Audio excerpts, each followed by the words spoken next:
ஒவ்வொரு பாட வகுப்புகளும் இருக்கக்கூடிய மதிப்பெண்ணை பொறுத்தது அல்ல.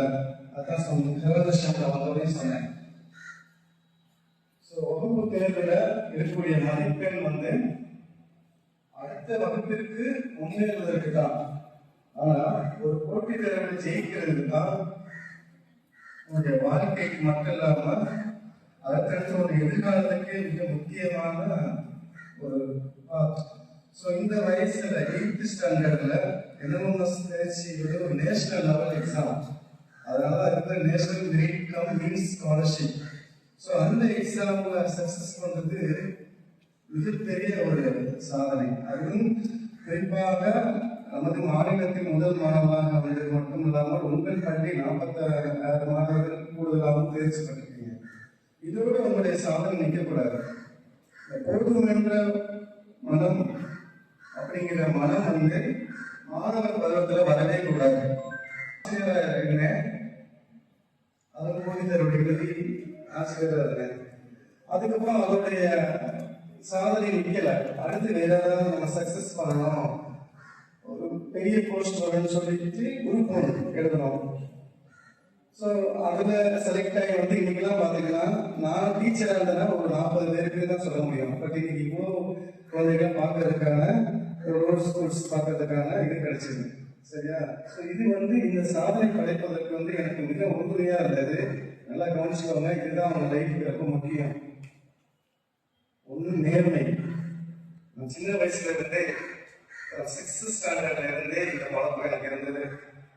கீழே கிடந்தாலும் எடுக்க மாட்டோம், யாரை கொடுத்தாலும் வரணும். வறுமையின் நேர்மை, அதுதான் என்னுடைய வாழ்க்கையில மிகப்பெரிய சக்சஸ்க்கு காரணமே அதான். ரொம்ப ஏழ்மை, ரொம்ப ஏழ்மை. குடும்பத்தை சாப்பாடுக்கே வழி இருக்காரு, யார் கொடுத்தாலும் வாங்க மாட்டோம், பசியோட இருக்கும். அப்ப இருந்து எனக்கு அந்த பழக்கம் இன்னமும் சரி, யார்கிட்டையும் தனி கொடுக்க மாட்டேன். அது என்னுடைய சாதனைக்கு மிகப்பெரிய உதவியா இருந்தது. அதனாலதான் கடவுளை இறங்கி ஹெல்ப் பண்ணிட்டாரு. ரெண்டாவது கடின உழைப்பு. நான் எடுத்துட்டு சாதனை படிக்கணும்னு நினைச்சதோட நிற்காம கடினமா படிக்கணும். என்ன ஆனாலும் சரி, படிப்பு அவ்வளவுதான். இது தவிர எங்கேயும் போகக்கூடாது. நான் வேலை பார்த்துட்டே படித்தேன். கவர்மெண்ட் டீச்சராக குரூப் 1 படித்தோம். எங்கேயுமே கோச்சிங் சென்டர் போகாம படிச்சுட்டே இருக்கேன். 5 நிமிஷம் கூட வேஸ்ட் பண்ண மாட்டோம். அப்படி ஒரு கடினமான உழைக்கணும் எல்லாரும். சரியா? மூணாவது, உங்களுடைய பெற்றோர்கள், அதுக்கப்புறம் உங்களுடைய டீச்சர்ஸ், அவங்களுக்கு நல்ல மரியாதை கொடுக்கணும். அவங்க சொல்றதை கேட்கணும். சரியா? அவங்களுக்கு obedient-ஆ நடந்துக்கோங்க. அதுக்கப்புறம் விடாமுயற்சி. தோல்வி வந்தால் பரவாயில்ல, ஏற்றுக்கோங்க. சரியா? ஜெயிச்சது மட்டுமே சாதனை படிக்க முடியாது. ஒரு தோல்வியிலிருந்து நிறைய கற்றுக்கலாம். சரியா? நான் பட்ட வேதனை, தோல்வி, அவமானம் தான். நான் பட்ட வேதனை, தோல்வி, அவமானம் தான் இன்னைக்கு ஒரு ஆஃபீஸராக உங்களுக்கு நான் நிற்கிறேன். அது மாதிரி தோல்வியில் கண்டு தோடாம நீங்க சாதிக்கணும். சரியா? ஸோ இதுதான் உங்க லைஃப்ல எப்பவுமே சக்சஸ்க்கான காரணம்.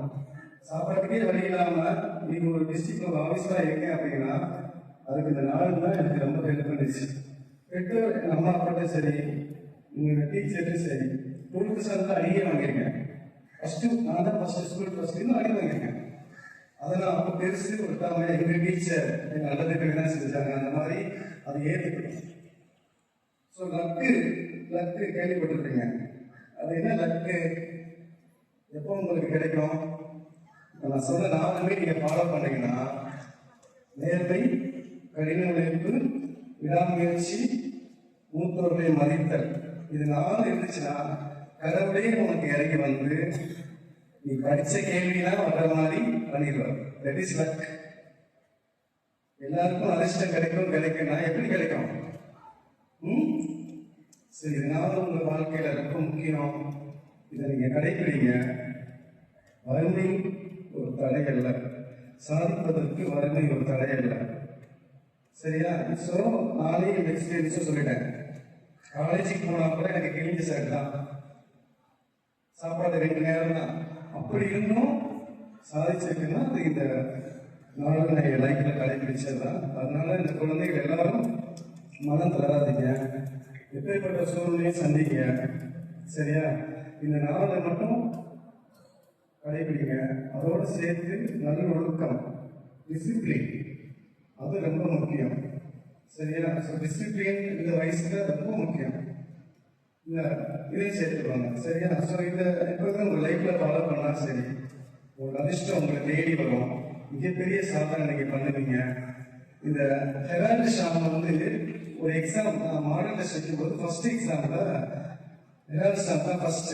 அப்பவே நான் சொல்லிட்டேன், அப்பவே அந்த குழந்தைக்கு என்னுடைய சார்பா என்னுடைய பாராட்டுகளை தெரிவிச்சுக்கோங்க அப்படின்னு அந்த குரூப்ல போட்டு விட்டேன், உங்க எக்ஸாம் குரூப்ல. ஸோ அப்பவே புரிஞ்சிருச்சு இந்த பையன் தான் ஃபர்ஸ்ட் வருவான் அப்படிங்கிற மாதிரி. ஸோ அவனுடைய உழைப்பு இந்த வயசுல மற்றும் 46 மாணவரோட உழைப்பு, இது இதோட நிற்காதீங்க. சரியா? அச்சீவ் பண்ணணும் மைண்ட் வச்சுக்கோங்க. எனக்கு இது போகணும் அப்படிங்கிற மாதிரி உங்களோட மனநிலையில் ஆகவே கூடாது. நீங்க ஒரு மிகப்பெரிய பொசிஷன் வந்ததுக்கு அப்புறம் தான் உங்களுக்கு மனநிறைவு வரணும். சரியா? ஸோ உங்க பெற்றோர்கள் வந்து எங்க அம்மா அப்பா வந்து ஒரு ப்ளஸ் டூ முடிச்சதுக்கப்புறம் ஃபர்ஸ்ட் மார்க் எடுத்துட்டு எனக்கு மெடல் கொடுக்க கூப்பிட்டாங்க. ஸோ அப்போ நான் போகும்போது எங்கள் அப்பாவோட கண்ணீரை பார்த்தேன். அப்போதான் நான் மெடல் வாங்கும்போது எங்கள் அப்பா கண்ணீர் சிந்தினார். ஸோ அதை பார்க்கும்போது தான் சொன்னேன், நான் உண்மையிலே எங்கள் அப்பாவுக்கு நல்ல பேர் வாங்கி கொடுத்துட்டேன். ஸோ அப்படிங்கிற மாதிரி அந்த ஆனந்த கண்ணீர் நான் பார்த்ததுக்கு அப்புறம் தான் இன்னும் நான் சாதிக்கணும், எங்கள் அப்பா மனசை இன்னும் குளிர வைக்கணும் அப்படிங்கிற எண்ணம் மேலும் மேலும் வந்துட்டே இருந்தது. அதனால பெற்றோர்கள் தான் நமக்கு ரொம்ப தெய்வம் மாதிரி.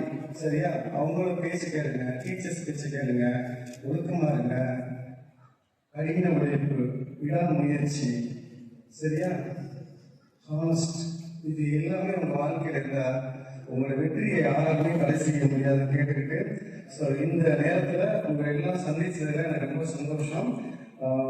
உங்க எல்லாருக்கும் வந்து மிகப்பெரிய வாழ்க்கை நல்லபடியாக அமைன்னு இறைவனை கேட்டுட்டு இந்த உரையை முடிச்சுட்டேன். Thank you so much.